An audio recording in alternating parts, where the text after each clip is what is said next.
पीले दांत वाली बहू।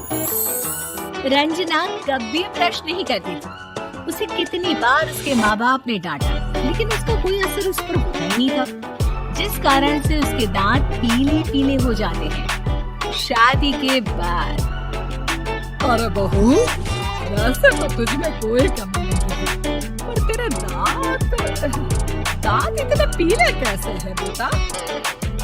कैसे मतलब? कुछ सर्जरी कोई ना कराइए तो क्या नाम, मैं ब्रश नहीं करती थी तो पीले हो गए। क्या करूं? आप कहें तो लाल करवा लूं या फिर काले? यार ये क्या है, क्यों माँ से लड़ रही हो? लड़ रही हूँ? अरे मैं लड़ रही हूँ या ये बोल रही है कि दांत पीले हैं, पीले? अरे तपस्या थोड़ी ना की है इन्हें पीले करने के लिए। बकायदा ब्रश नहीं किया है 20 साल तक, तब जाकर। छी, कैसी बात कर रही हो? ये उस वक्त तो पीले नहीं थे जब हम लोग तुम्हें देखने आए थे। अरे तब साफ करवा लिया होगा डेंटिस्ट के पास जाकर। अब देखो कैसे पीले पीले लग रहे हैं। रचना सास की तरफ गुस्से से देखती है। फिर शुरू हो गई पीले पीले पीले। अरे पीले तो तब भी थे जब मेरे हाथ का रसगुल्ला उड़ा उड़ा कर खा रही थी और बोल रही थी, लड़की नहीं गुणों का खजाना दे रहे भाई साहब। अब वो लोग करते भी तो क्या करते, पीले दांत वाली बहू बल्ले पड़ी थी तो झेलना तो था ही। एक दिन कीर्तन में रंजना गाना गा रही थी। अरे कमला बहन, माँ का द्वार है, यहाँ तो सब शुद्ध होकर आते हैं, फिर अपनी बहू को ब्रश भी नहीं करवाती तुम। दूर से पीले पीले दांत भक्ति में बाधा उत्पन्न कर रहा है। और कोई 2 साल के बच्चे थोड़ी ना लेकर आई हूँ मैं बहू बनाकर। अच्छी खासी लड़की है, अरे कैसे करवाऊँ ब्रश?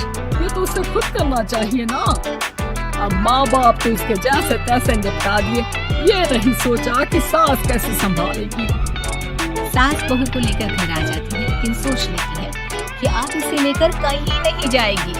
अगले रोज वक्त कहती है, अरे क्या हो गया, मंदिर नहीं जाना क्या? कीर्तन का वक्त हो रहा है। मेरी मधुर वाणी से कान्हा जी जागती और सोती है। आप तो जानती है ना उनकी भक्ति में कितना मन लगता है मेरा। तो क्या है ना, तबीयत ठीक नहीं लग रही है मेरी, आराम करूंगी मैं।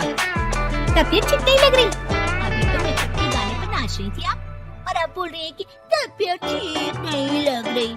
अरे भक्ति में मन लगा लो सासू माँ, ऊपर जाना है, क्या मुंह दिखाओगी आप? हाँ, सास को बहू की बात पर गुस्सा आ जाता है। मैं क्या मुंह दिखाऊंगी, इसकी चिंता तो ना कर, समझी? अपने मुंह की चिंता कर, जो ये पीले पीले दांत लेकर हर जगह पहुंच जाती है। पता है लोग कितना मजाक बनाते हैं। ना जी ना, मैं नहीं जाना कहीं तेरे साथ।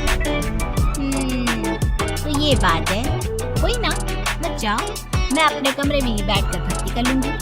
ऊपर वाला दांत थोड़ी ना देखता है, मन देखता है, भावना देखता है। और अरे बस बस, तू सब कुछ दिखा, बस ये सफेद चमकदार दांत ना दिखाना किसी को, है? जा यहाँ से। बहू को सास की बात का कोई फर्क नहीं पड़ता, वो तो जैसी थी वैसी ही रह जाती है। सुबह नहाकर किचन में खाना बनाना, फिर खाना खाना, कीर्तन भजन करना और सो जाना। एक दिन, माँ जी मैं सहेली के घर जा रही हूँ, शाम को लेट आऊंगी। ओहो, तो जाना, मैंने कौन सा तेरी आरती करनी है घर पर बैठकर। रंजना सहेली के घर जाती है, जहाँ वो पार्टी में जाने की तैयारी कर रही होती है। अरे शिखा, कहाँ जाने की तैयारी कर रही है? मैं गलत वक्त पर आ गई क्या? अरे नहीं यार, उल्टा सही वक्त पर आई है। मैंने ये साड़ी और ज्वेलरी निकाली है यार, शाम को इनके ऑफिस की एक पार्टी में जाना है। बताना कैसा लग रहा है ये सब?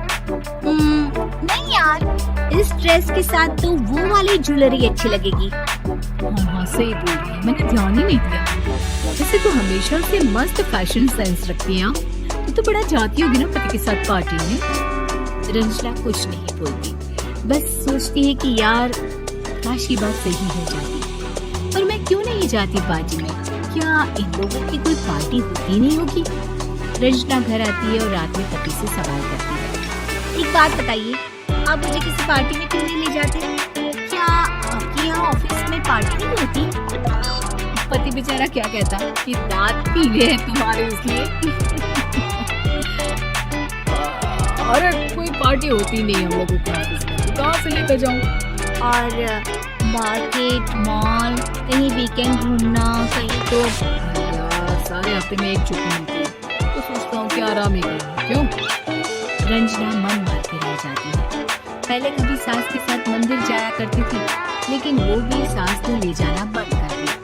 घर बैठी बैठी रंजना बोर हो जाती है। तभी उसे आइडिया आता है और वो बाइक के जाने का सोचती है। सासू माँ, 2 दिनों के लिए मम्मी के घर जा रही हूँ।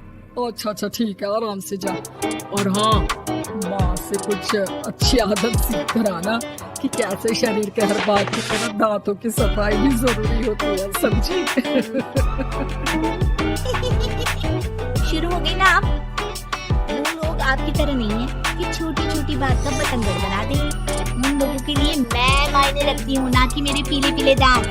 रंजना माँ को बिना बताए उन लोगों को सरप्राइज देती है, लेकिन जैसे ही वो दरवाजे पर पहुँचती है, अंदर देखती है कि घर वाले कहीं जा रहे होते हैं। अब माँ, काश रंजना दीदी के दांतों वाली प्रॉब्लम नहीं होती, तो वो भी हम लोगों के साथ चलती ना बुआ जी की बेटी की शादी में।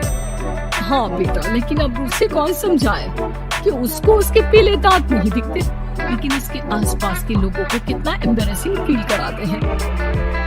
मुझे तो कितनी बार उसके स्कूल की टीचर ने शिकायत की कि उसके साथ कोई लड़की बैठना भी नहीं चाहती, और ना ही कॉलेज में कोई उससे बात करना चाहता था।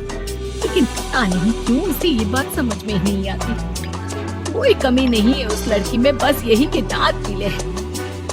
तो भला हो जीजा जी और उनकी माँ का, जो दीदी को जैसी है वैसे ही रखा हुआ है। रंजना को अपने घर वालों की बात सुनकर बहुत दुख होता है। वो सोचती है कि वो क्या करे, लेकिन फिर वो सीधा डेंटिस्ट के पास जाती है, अपने दांत चमकाती है और कसम खाती है कि वो रोज ब्रश करेगी। अरे क्या हो गया? तुम तो 2 दिनों के लिए गई थी ना? तो तुम अच्छा, चलो आ गई। रंजना सास के सामने आकर खड़ी हो जाती है और पूरी स्माइल करती है, उसके चमकदार दांतों को दिखाती हुई। चलो मंदिर। माँ, मुझे माफ कर दीजिए, मैंने आप लोगों को बहुत एम्बैरेसिंग फील करवाया। मैं आज से रोज ब्रश करूंगी।